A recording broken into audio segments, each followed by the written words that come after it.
Hi, this is a very focused tutorial in which I'll be explaining what all gets into sizing a story in terms of story points.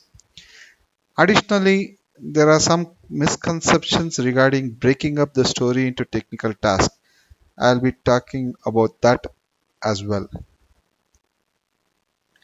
Since this tutorial is all about sizing a story, I'm not getting into more details of what a story is, like what is a triple C of a story, what is the invest criteria of a story, or what does a vertically sliced story means, and such concepts. I will not be covering them.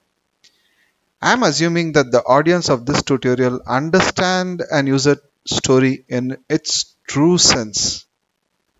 A story is written in the format as shown and is always written from an end user point of view. Sometimes I get to hear that we have a developer story, a tester user story, and such statements. There is nothing like that. There's nothing like a story based on a skill set or the role of a team member. A story is a story. That's it. It is always written from an end user point of view. A story is always relatively sized. It is a relative measure. And the most popular measure is in terms of story points. We do have other measures such as t-shirt sizing and jelly beans. Story point is however the most popular because we can do a math on the story point as a number and arrive at some matrices such as velocity and story point burn down. However, the basic idea remains the same, relative sizing.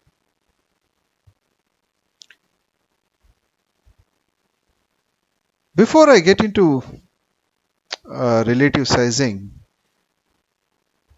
let me explain what all gets into a story point. As per the scaled agile framework SAFe and as per the other authors on this topic as well, a story point is just a number covering the following. One is uncertainty, or better known as the risk involved to accomplish a story. Second being complexity. What is the complexity involved in achieving the story? What is the complexity associated with that story? The third being the amount of work required to deliver this story in totality. When I say totality, it means it may include user experience design, UX design, front end design, the core design of a story, the development, testing, the PLSQL, DBA work required. For that matter of fact, whatever it requires to be done to get this story accepted by the PO, the effort involved in doing it. That is what is the volume. Lastly, what is it that we know about this story? So, a story point is just a number given considering all these four aspects: uncertainty, complexity, effort, and knowledge. Before I explain what is relative sizing, let me explain a bit more further what do I mean by this and what a story point is. This is one concept which most of us struggle to understand since most of us are coming from the erstwhile world wherein estimate was always in terms of man days or man hours. A story point is just not about effort. I've seen teams consider one story point is equal to 8 hours. It is a very, very wrong thing to do. By doing so, we are losing out on the power of using story points. Additionally, we are just probably fooling ourselves. In the erstwhile world, what we did is we created a work breakdown structure, popularly known as WBS. and came up with the total number of hours required to accomplish a use case or a requirement. In case we do this, which is one story point, it is equal to 8 hours, then what we are just doing is creating a WBS and dividing it by 8 and calling it as story points. So let us not fool ourselves. Let me explain this with an analogy. If we ask these two individuals to estimate what does it need to reach the top of the hill, she might tell 2 hours while he might tell 4 hours. This is effort. However, both of them will face the same risk of falling while they're climbing up the hill or running up the hill. Both of them face the same risk of falling and face the same complexity involved, be it bad weather, the headwind, tailwind, steepness, rain, sunshine, whatever it may be. Now, if the rules of the game for these two is changed such that they will get a collective benefit, collective credit for reaching up the top, the lines on which we work in an agile team. The team gets a credit of a story point only if it is completed in its totality and demoed to the product owner. So in this case also, if we change the rules of the game, that both of them will uh, get the credit only if both of them reach the top of the hill, and then we ask them to estimate, or I would rather use the word size this hill, then they would have to consider effort, risk, and complexity. That is what goes into a story point.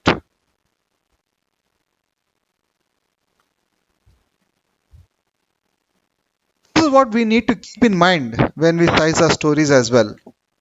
To better remember these 4 points, have coined this triangle with ambiguity representing risk, complexity, effort, that is the volume, and come up with this acronym ACE. Ambiguity, complexity, effort. ACE. It is easy to remember. I could not find a better acronym to fit a K as well. K for knowledge. That is, what do we know about this story? However, what we know about this story is always at the core of it. It is the other three aspects which we tend to forget. Hence, ACE fits fine for ambiguity, complexity, and effort.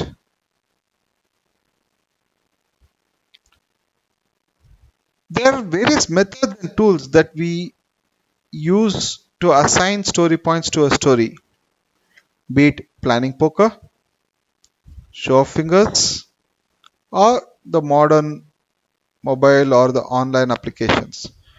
Whatever the method that you use is useless if you do not give equal consideration to this triangle: ambiguity, complexity, and effort. Yes. Now, let us understand this acronym ACE a bit further. Generally, everyone easily understands the risk involved in delivering a story. It could be any risk, be it resource risk, environment risk, or the understanding of a story, or the availability of resourcing tool, required tools. It is similar to a project risk, but at a story level. It is easier to grasp and visualize. Effort. Team members will take time to understand this point or implement or to use this aspect of effort. while giving a story size. While giving a story size number, the tendency is that the developers will just think about the development effort involved. Testers will tend to think only about the testing effort involved, which is not right. The Scrum Master or the Agile coach should encourage the team members to think about the total effort required to demo the story. This line of thought will encourage the eradication of the classical division that exists between developers and testers or between various skill sets which are in the team. Using planning poker, the team will end up agreeing upon a single story point for a particular story. So the bottom line is, when we think about an effort, the E part of the A is for a story. The effort, we should think about the entire effort required to demo the story. Yes, initially the team members will struggle to understand, the testers will struggle to understand from a developer point of view, the developers will struggle to understand from the testers point of view, and likewise between the various skill sets. Since the team is together for a very long duration, for a period of time, they will get that point. They'll be able to appreciate each other's point of view regarding the effort. Complexity is the one generally teams struggle to understand. To explain this, have the following scenarios.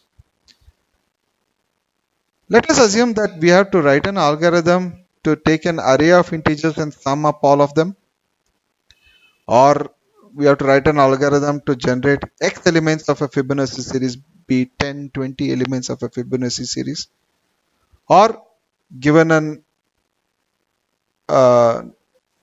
number of digits, given an array of digits, we need to bubble sort and arrange them in ascending order.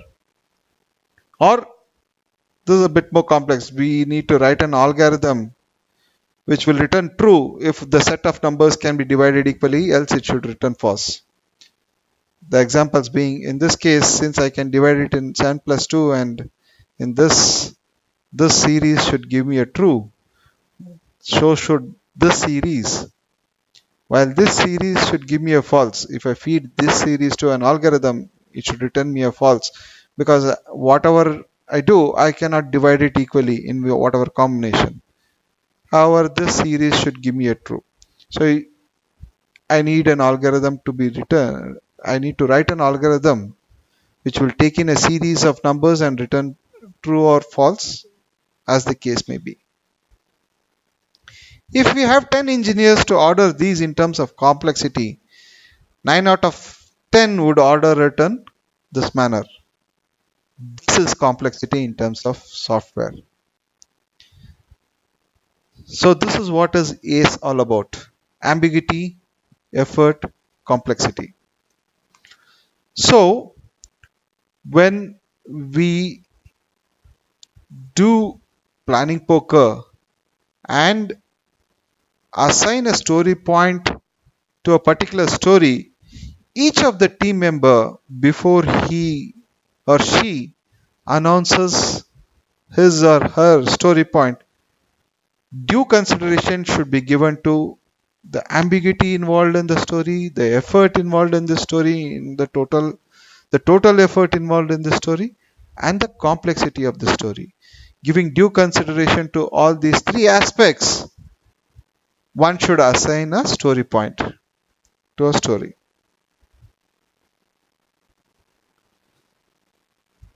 Going back to the example of sizing the hill, the team members can use planning poker and readily agree that one is a 5-pointer and the other is a 8-pointer, giving due consideration to ambiguity, complexity, and effort involved. Yes, ambiguity, complexity, effort. This is a pictorial representation of the share of risk, complexity, and effort. As you can see, all the three stories are a 5 pointer each. However, the share of the individual aspects might differ, and thus the risk is less while the effort is more, and thus the risk is more and the effort is less. But still, both of them are 5 pointer. So, this is what is a pictorial representation of a story which is 5 pointer but with varying aspects of risk, complexity, and effort. Now that we understand what is ACE all about, ambiguity, complexity, and effort, and we understand what a story point is all about. Let us talk a bit about relative sizing. The power of story points lies in the fact that it is not an absolute measure. It is a relative size. Various studies and researchers have proven that human beings are good at relative sizing and not at an absolute measure. You can look up the internet and do read more about this. We are not good at absolute measure, but we are good at relative sizing or relatively measuring two similar entities. Just to explain in a brief, in case we are asked to tell the absolute quantity of water each of these containers will hold, each one of us will come up with a number like this. Each one of us will come up with some number. It would be very difficult to agree upon one until unless we actually pour in water and measure it. On the contrary, if we are asked to comparatively place them, there would be an immediate agreement stating that this is large, medium, small, and extra small. No argument. This is the power of relative sizing. During the product backlog refinement meeting, the team picks up a story which all of them will readily agree that it is a 2-pointer, and the size of the rest of the stories is always in comparison to the benchmarked one, giving due consideration to ACE, ambiguity, complexity, and effort. The reason a 2-pointer is chosen is that there is a scope to size a story as 1-pointer as well. I hope I'm clear. During a product backlog refinement meeting, a story is picked up, one of the stories picked up, which all of us readily agree that is a 2-pointer, and the rest of the stories are relatively sized to this particular benchmarked story. And it gets a 3-pointer or a 5 or a 8 or a 1 as the case may be. And the methodology that is being used is planning poker.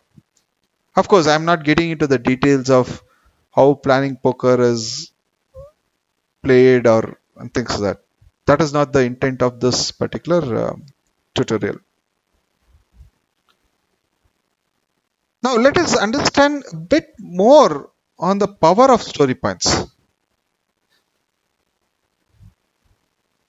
We use a modified Fibonacci series. When I say modified, it is 1, 2, 3, 5, 8, 13, 20 and a 40. The reason why we use Fibonacci series is there is a clear distinction between the two consecutive numbers. There is a clear distinction between a 3 and a 5, 5 and a 8, and a 8 and a 13 and beyond. 20 and beyond is considered very large. So there's no contention whether can I have a 4 or a 6. No. Either someone chooses a 5 or he chooses a 3 or a 8. There's nothing in between. Moreover, it saves time. There are only that many numbers to choose from. 1, 2, 3, 5, 8, and a 13. Anything beyond 20 is a candidate to be split into a smaller manageable story. So it just saves time. You Because if we get into absolute numbers, we can beat the topic to death and not arrive at a number. Here, there's nothing much to choose from. It is just 1, 2, 3, 5, 8, and a 13, and 20 and beyond.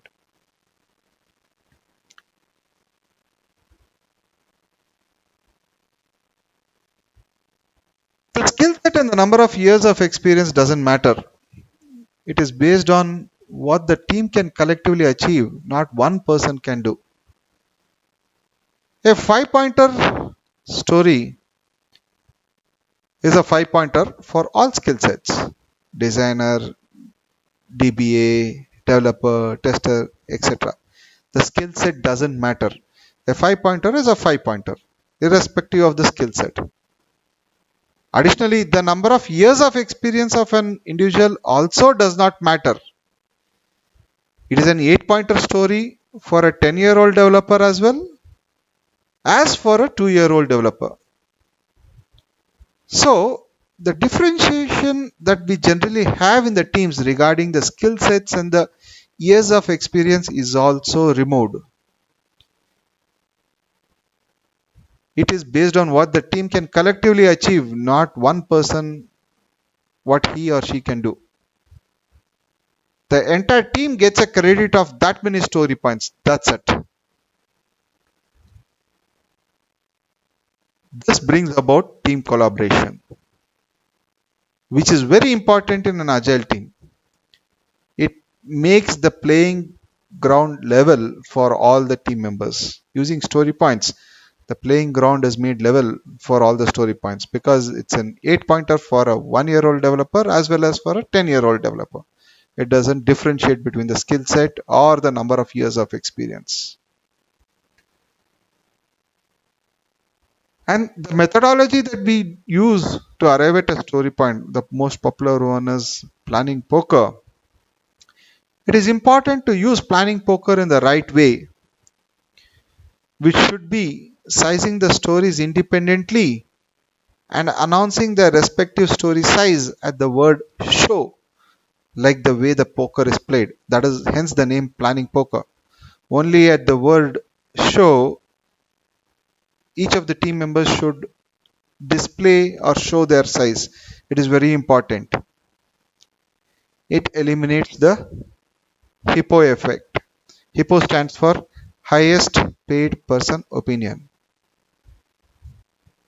If planning poker is used in the right spirit, it fosters the enrichment of the story as well. Because whenever there's a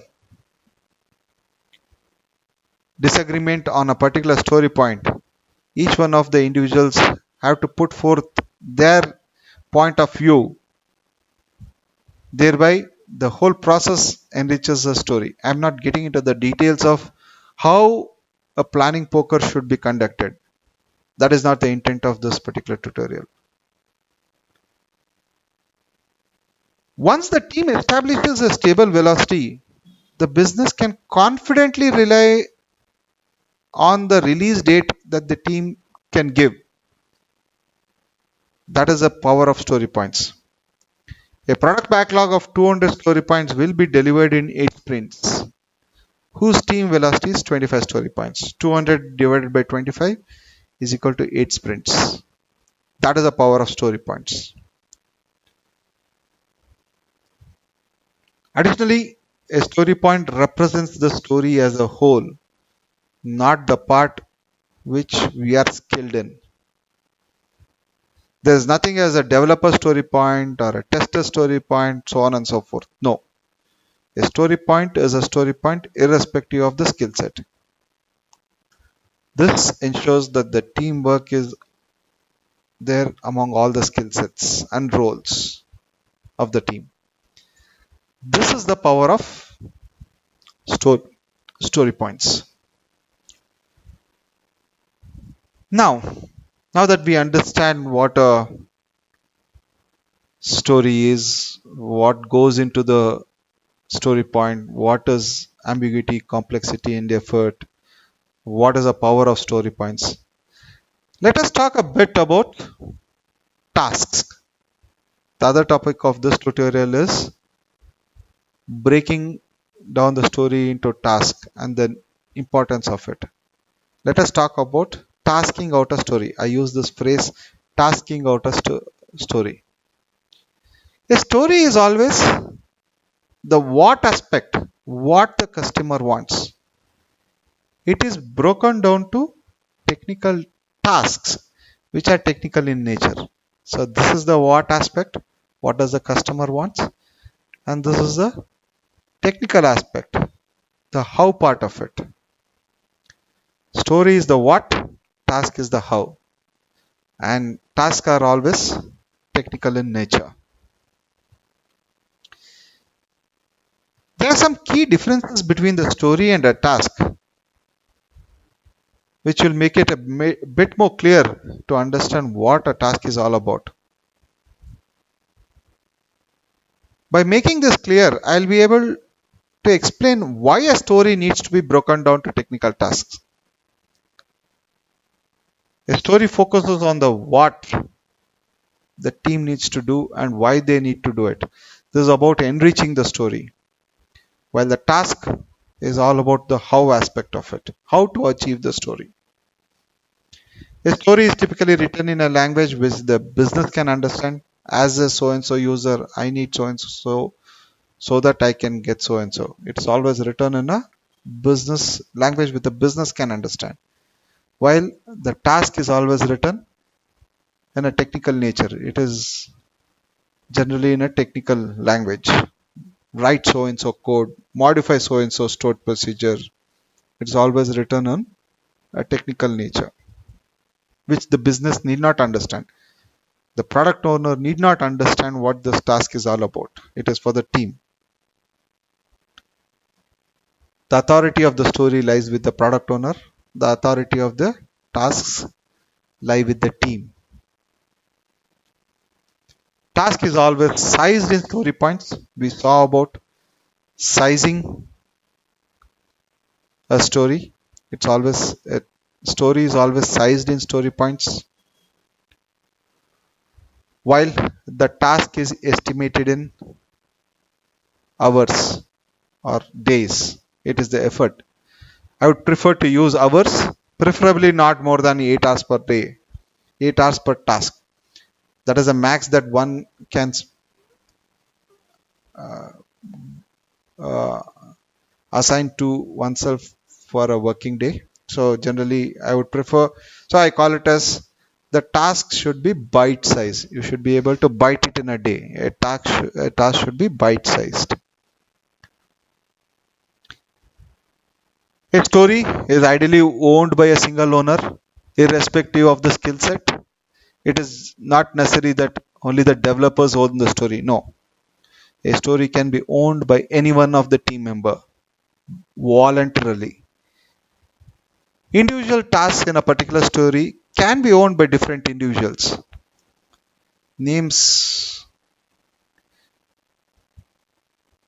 like design by architects, code by developers, review by senior person, testing by testers, so on and so forth. It can be owned by a particular individual, or the task is could be skill specific, while the story is not skill specific. A task is skill specific. A user story should be independent of other stories, while the tasks of a story might have a sequential dependency. You can't test a story before you develop it. There will be a sequential dependency within the tasks of a story. Now, there are some popular misconceptions regarding breaking the story into tasks. Like, I get to hear we should not break down the stories further into technical tasks because it will drive the team member to be task oriented, and the teams will be more interested in completing the tasks rather than achieving the story. The team will not get bigger picture of what the story is. The team will tend to tend not to contribute to the bigger cause the story is serving, so on and so forth. These are all just cool leadership talk of a nirvana state. However, yes, we would all like to get to that nirvana state. However, we need to help our teams get there. They need to take baby steps to get there. They just cannot jump to the state. Let us accept that fact. They just cannot jump to the state. We need to help them to get to that. To explain this a bit further and the power of breaking a story into tasks, let us understand why we need to break the story to task. In the product backlog meeting, the story is discussed threadbare in terms of what is that needs to be accomplished, not the how. In the product backlog grooming meeting or the product backlog refinement meeting, we need to talk about the what aspect of the story, not the how aspect. How it needs to be understood as technical task. In the refinement meeting, we are not worried about the technical aspects. This is where the team members will get to know the big picture in double quotes, what the leadership team tells. This is where the team will get the big picture of what the story is accomplishing and how it helps the end customer. The very fact that the story is written in an format as a so and so enforces the team members to have an elaborate discussion with the product owner to understand the story in its entirety. There's only that much that you can write in a story. So the very format of a story forces the team members to get into a collaborative discussion mode along with the product owner to understand what is it that the customer actually is looking out for.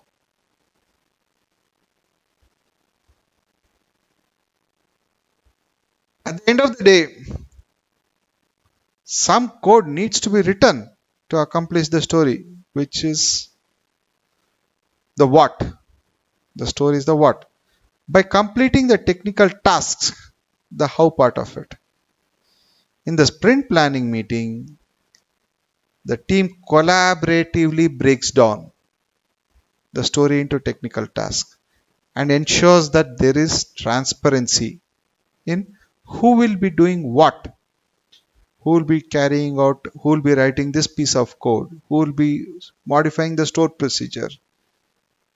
There's a lot of transparency. Don't we want our teams to have collaboration and transparency? These are the pillars of any agile team.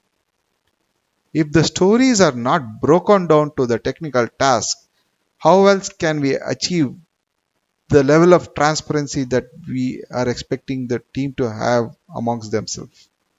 It just cannot happen.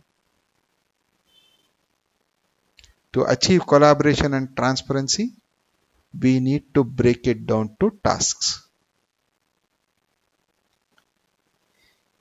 Each of the technical tasks is estimated in hours, not more than 8 hours, as I explained in the previous slide.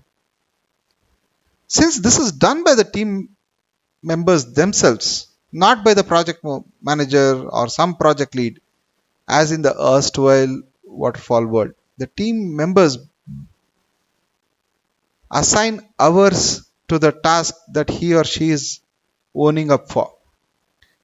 Moreover, they do it collaboratively in the sprint planning meeting. That is very important. We do a collaborative exercise of breaking down a story to task and give hours to it. This gives an opportunity for the team members to collaborate and help each other and discuss on the nuances of a particular technical task. Since the stories are broken down to task and the estimates are also transparent, it opens up the door to have discussions among the team members like, I have worked on this piece of code. I think it will take a bit longer or a lesser of what you have estimated.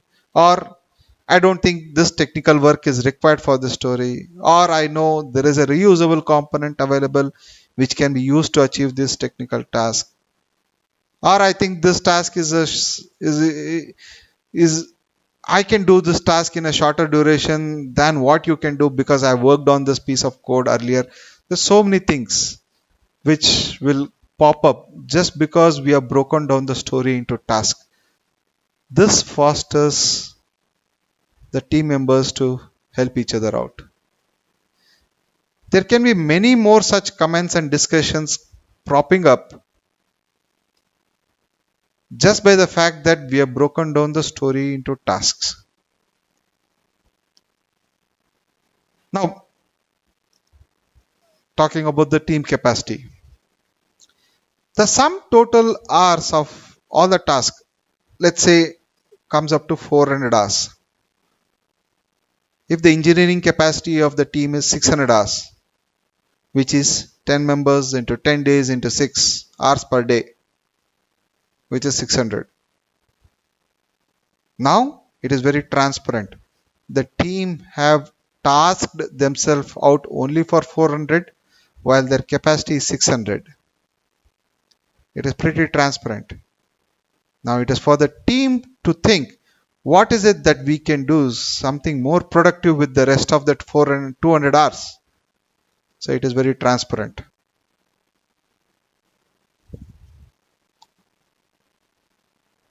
Since each one of the team members is expected to bring forth 60 hours of effort to the table, the team members are accountable to each other rather than to the project manager.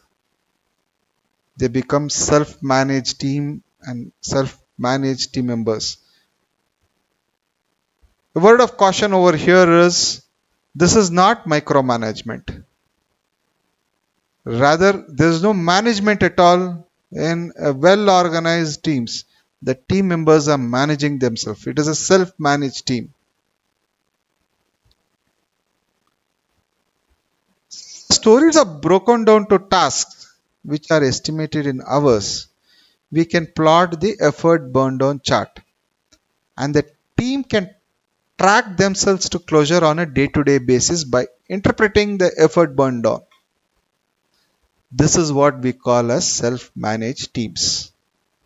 In case we do not have the burn down itself, what is the tool that the team can have to track themselves to closure? Nothing. Hence, we need to break down the story to tasks.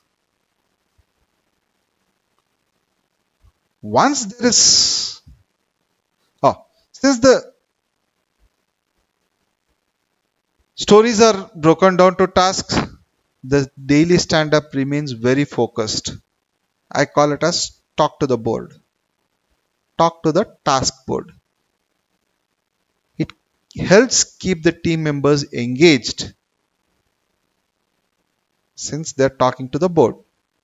Anything and everything that the team is doing technically is already broken down and put up on the task board. So the daily stand-up becomes very focused. It avoids the daily stand-up going haywire, and we can finish off the daily stand-up in the stipulated 15 to 20 minutes. Finally, once there is transparency and accountability, automatically there will be trust all over the place. Once there is trust, this will lead to mutual appreciation of the value the other person brings to the table, which is very important in any agile team. Now the question to ask ourselves is, do we want to miss all of this? Obviously no. So let us not have any doubts as to why we should break down the stories into tasks. Well, I hope you enjoyed this tutorial as much as I did making this for all of you. Thanks for joining.